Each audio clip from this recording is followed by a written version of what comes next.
Bon, allez, on commence.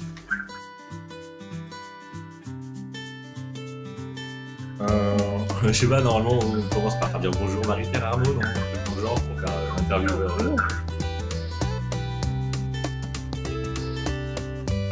Bonjour Kill the Cat.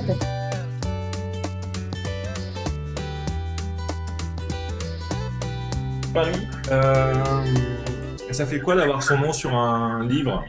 Eh, c'est la classe, hein. Il est beau, hein. J'y croyais pas, j'y croyais pas. Je vais voir à la Fnac toutes les semaines s'il est bien posé, s'il est devant, s'il y en a plein. Je le mets sur celui des autres aussi. Dis, ce livre-là, tu l'as fait un peu en famille, je dirais, puisque j'ai vu que c'était ta sœur qui faisait des illustrations. Il fait les visuels du blog depuis le début en alternance avec Papa Cube pour qu'on ait deux petites touches sur le blog. Et l'éditeur a tenu à ce que ça soit Chloé qui avait fait le visuel et bon, pour faciliter le boulot, c'était assez agréable de travailler en famille parce qu'on peut dire quand ça plaît ou quand ça plaît pas. Et du coup, voilà, c'est la famille Search. D'accord. Et pour les photos, c'est Antoine. Alors là, je vais te laisser dire le nom parce que. Ouais, Van Overschelde. Ouais, c'est ça. Un photographe belge, voilà, enfin français expatrié en Belgique, voilà, et qui fait des photos sérieuses et super chouettes d'habitude, et là aussi, mais un peu moins sérieuses pour coller au ton du livre, mais qui a pris parti, pardon, je bouge, qui a pris le parti de faire des photos de jouets parce qu'on n'allait pas prendre en photo des gamins, et du coup, je trouve que ça rend bien, c'est assez décalé, et on s'est permis d'ajouter des petits textes un peu déconnes par-dessus, voilà.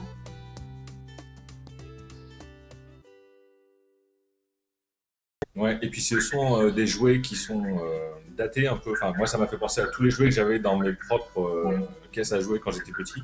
C'est volontaire, ouais, forcément. Qu'il a trouvé en brocante. En fait, au départ, on avait des jouets Playmobil pour pas mal de photos et on s'est un peu fait. Voilà. Ouais, donc, on a viré tous les Playmobil parce qu'ils n'étaient pas tout à fait d'accord pour qu'on utilise les images. Ton livre commence par un test que tu fais pour rendre service au lecteur, entre guillemets, et à savoir si ça vaut vraiment le coup d'acheter ton bouquin. Ouais, toi, tu as coché toutes les cases ou c'était quoi ton score à ce test-là sur les 16? Moi, je suis à 100% et j'avais enlevé les questions parce que je me suis dit que les gens allaient vraiment me prendre pour une tarée.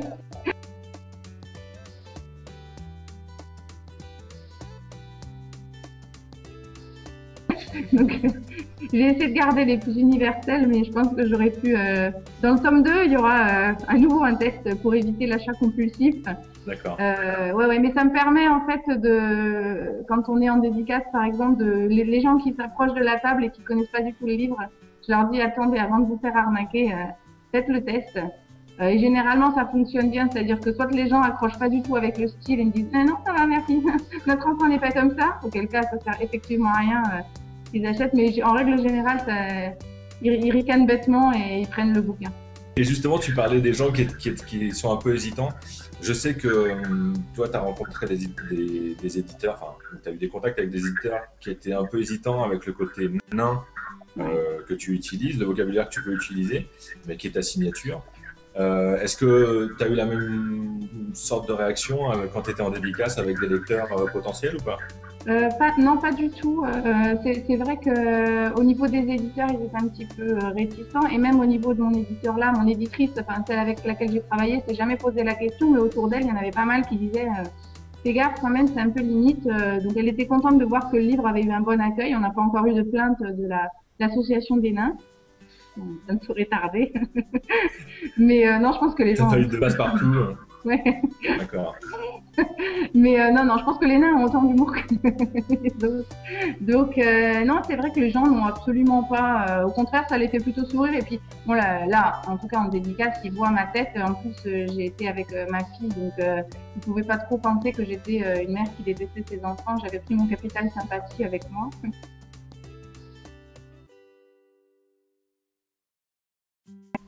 Je brandissais ma gamine, genre regardez, j'aime les gosses.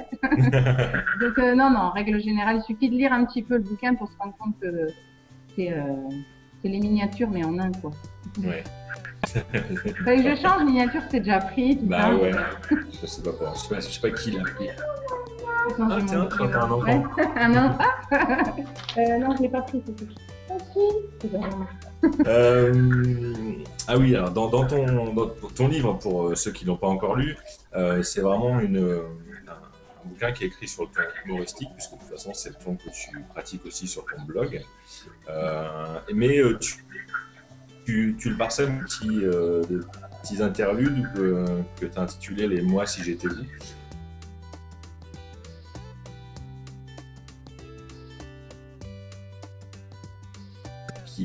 Est-ce que c'est une manière de redevenir un peu sérieux entre deux tranches de rire? Est-ce que c'est pour apporter plus de crédibilité?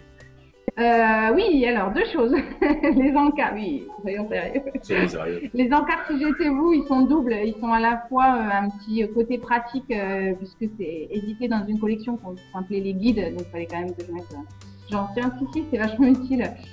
Donc j'ai quand même essayé de mettre deux, trois petites astuces sans prétendre qu'elles vont marcher chez les autres, bien sûr. Et c'est aussi pour faire un clin d'œil un petit peu à tous ces gens qui commencent leur phrase par ouais, si j'étais vous, ou moi en tout cas, ce que je faisais. Et voilà, donc je m'auto-moque un peu de moi en disant voilà, ce que moi je fais, évidemment ça ne marchera pas chez vous puisque vos nains sont exceptionnels, mais c'est une manière voilà, de me moquer de moi et de me moquer un peu de tous ces gens qui font ça, tout en donnant quand même un petit conseil qui va bien. Mais bon, j'ai pas inventé la poudre, hein, je veux dire, tout ce que je peux donner comme petit conseil, je pense que les parents les ont déjà en tête. D'où te vient cette passion pour les canapés en croûte de cuir et pour les Pringles? Parce que tu déclines beaucoup de croûtes de cuir différentes, donc je voudrais savoir si tu as bossé chez Monsieur Meuble ou... Alors, j'ai moi-même travaillé chez But. D'accord. Non, pas du tout. Je suis une traumatisée du canapé en peau de... Non, j'avais des copains comme ça qui avaient un truc en peau de chameau, un truc mais improbable, quoi. Et ça me faisait flipper parce que, alors, ils me disaient oui, on l'a payé très très cher. Et mes mots m'arrivaient là-dedans et c'est généralement les godasses dégueulasses, crado parce que évidemment, hein, et ils se mettaient les chaussures dessus comme s'ils avaient jamais été élevés. J'avais super honte. Et du coup, ouais, et ils me disaient oui, non mais c'est très très très résistant, on peut le laver avec une éponge, c'est de la croûte de chameau machin, travaillé à la main. Et je m'étais dit mais c'est pas possible quoi. Genre ça existe des trucs comme ça où il y a des gens qui tuent des chameaux pour faire des canapés, tu vois. Et ouais, du coup j'ai une passion pour le canapé en croûte de cuir. D'accord. Et c'est ce que j'ai décliné, voilà, ouais. Et le Pringle c'est mon ami. Ah oui, ouais, le Pringles, oui, Ouais, c'est ça. Alors j'ai un mâle qui mange du Pringles, mais à forte dose, et du coup j'en ai toujours à la maison, et j'ai trouvé que le rapport encombrement et temps de tranquillité était assez optimum, parce que la chip c'est facile à attraper, elle est dans un contenant fermé, et on peut l'agiter pour faire venir les nains, et dans le train c'est très très pratique parce que ça rentre dans un sac à dos. Et, de raison de plus, tu peux le mettre dans un sac à dos blindé sans que les chips ne craquent. Ouais, c'est bien vu. Voilà. Puis il y en a beaucoup dans le tube ouais. comparativement à d'autres chips. Complètement, non. Ouais, Non, Pringles, c'est un bon investissement parental. Je pense que ça peut se mettre sur la liste de naissance sans souci. Ok. Bon, ton pire souvenir de galère avec des nains?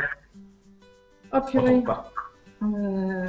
Attends, il y en a plein, Parce que t'en évoques beaucoup dans le livre, enfin c'est même ton inspiration, c'est clair. Mon commerce, la galère. Mais si tu devais en retenir qu'un seul, ce serait lequel? Ah purée. Non, je réfléchis.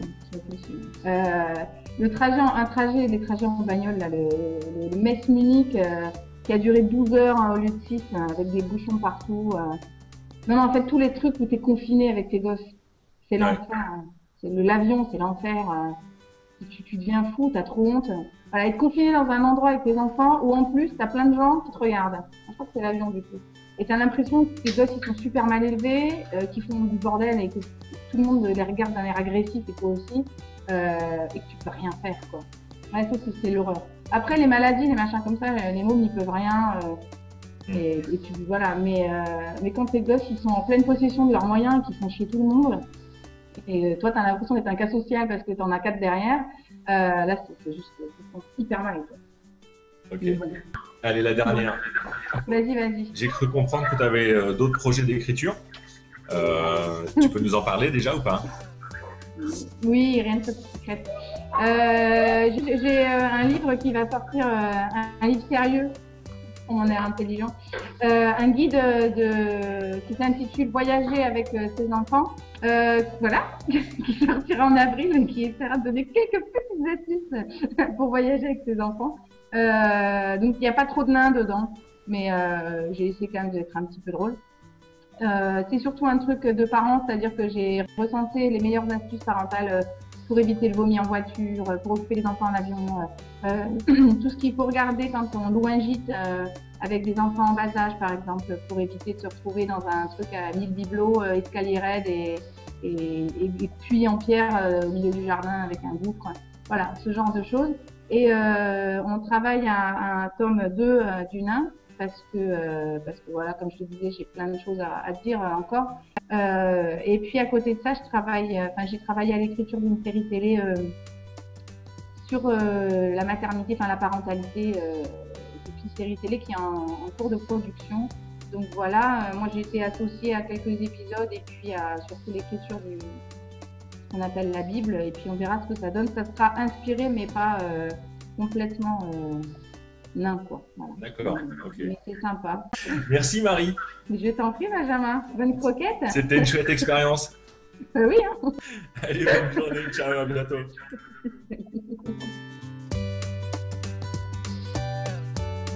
Tu couperas au montage. Je vais te la refaire.